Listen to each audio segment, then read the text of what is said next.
For me, it comes down to what I like to call the factor. So, for example, one of the stories that I thought was well told was a story I did about parents who were creating alternative housing solutions for their adult children with intellectual or developmental disabilities.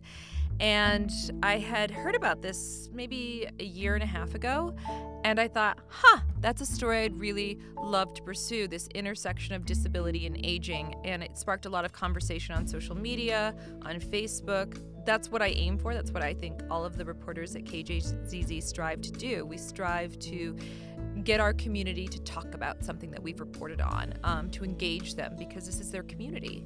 And the stories we tell are stories that affect our community.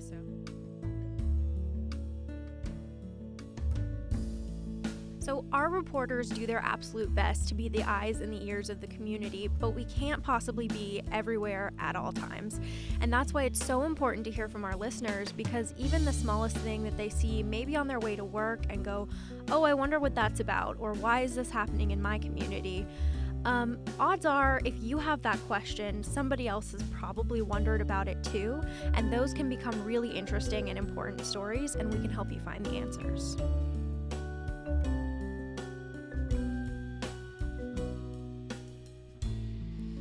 I mean, I do interviews often that are sort of emotional, or often really just difficult for people to talk about. It's, stories about loss, or stories about having gone through something really hard in their own lives. So I think the way that I get people, try to make people feel comfortable in the booth or when I go to their living rooms to interview them is just by talking to them.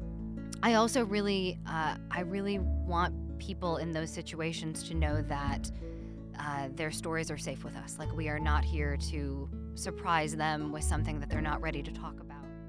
I really like to impress on people in those situations that their stories matter, and that if they are willing to and capable of it, that if they can tell it in a really honest way, it will make a difference. It will get through to people, and it will make people understand why whatever it is that they have to say is important.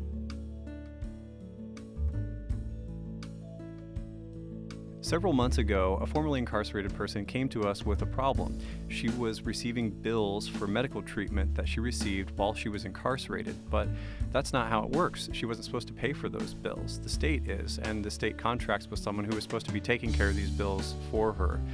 She went to a lot of different people looking for help, and no one could make the bills stop, which were harassing her and her family.